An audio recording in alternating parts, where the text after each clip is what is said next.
Audio Jungle.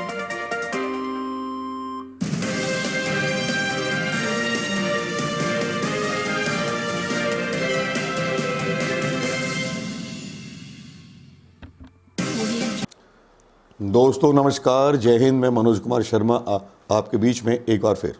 दोस्तों, किन खबरों की बात की जाए?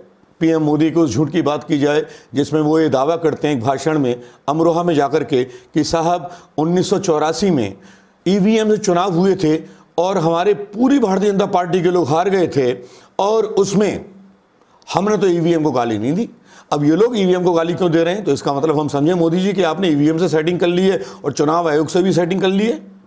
आपका एक इंटरव्यू एबीपी न्यूज़ पे चला आज, जिसमें आपने कहा कि साहब मुझे वाराणसी में एक भी सभा करनी नहीं दी गई थी। अरे यार, यूपी में तो पूरे घूमे थे, बेहतर सभाएं 80 सभाएं हुई थी आपकी यूपी में। तो मोदी जी इतना झूठ मत बोला कीजिए। और आपको पता होना चाहिए, देश के प्रधानमंत्री हैं आप। 1984 में बैलेट पेपर से चुनाव हुए थे। इंदिरा गांधी जी को जितनी गोली मारी गई थी उतने लोगों ने स्टैम्प ठोके थे।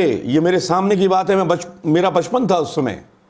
तो मोदी जी कम से कम ये झूठ बोल करके देश को शर्मिंदा मत किया कीजिए, क्योंकि आपके झूठे होने का सबूत अमेरिका ने भी दे दिया है और हर जगह आपके झूठ की चर्चा है। देशवासियों से तो सच बोला कीजिए। और आप आज एक रैली में पलट गए ये कहते हुए कि मैंने तो कोई वायदा ही नहीं किया था।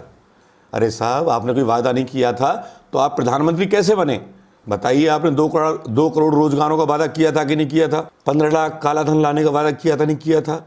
और आपके राज्य में काला धन लेकर के लोग भाग गए। तो मोदी जी थोड़ा सा सच बोलना सीख लीजिए।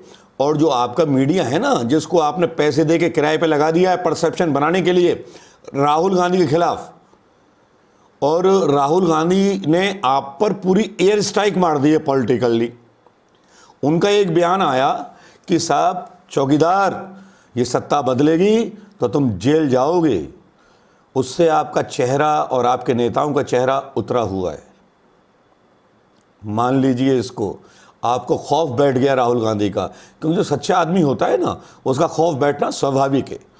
और आप वाकई में जाने वाले हो और देश का संविधान, लोकतंत्र और सारी संस्थाएं फिर से बहाल होने वाली हैं। कम से कम इतना झूठ तो ना बोला करें कि 84 में ईवीएम का रखा गया था, हमने तब गालियां नहीं दी थी। और इतना भी झूठ ना बोला करें राहुल गांधी के बारे में बोटी बोटी का शब्द इमरान मसूद को जोड़ करके इस इलेक्शन को हिंदू मुस्लिम में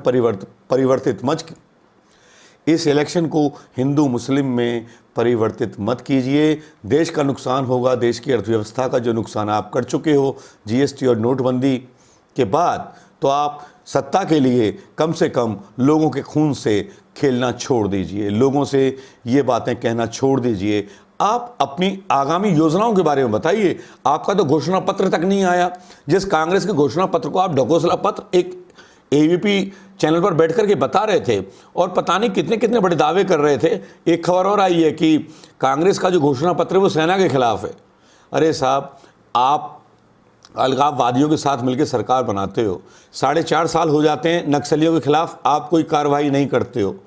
एक बात बताइए, जो नक्सली हमारे सुरक्षा बलों को मार रहे हैं और जो आतंकवादी कश्मीर में हमारे सैनिकों को मार रहे हैं, तो वो क्या दोनों आतंकवादी नहीं है? क्या उनमें भेदभाव किया जा सकता है? मैं सवाल प्रधानमंत्री जी आपसे पूछना चाहूँगा। मैं ही नहीं पूछ रहा हूँ, देश के बहुत सारे लोग आपसे सवाल पूछना चाहते हैं। तो मोदी जी कम से कम झूठ फैलाना बंद कीजिए। और मैं आपकी जानकारी के लिए बता दूं कि आपकी बहुत बुरी तरह से हार होने वाली है इस इलेक्शन में।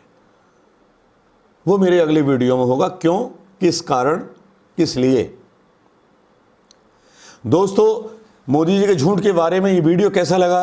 अगर अच्छा लगा हो तो शेयर करना मत भूलिएगा और ज़्यादा से ज़्यादा शेयर कीजिए, ज़्यादा से ज़्यादा सब्सक्राइब कीजिए, क्योंकि अब लड़ाई खुली है और लड़ाई खुल के खेलेंगे। देश को बचाना है, देश की बात है, तो ऐसे लोगों को नंगा करके छोड़ेंगे। दोस्तों नमस्कार, जय हिंद।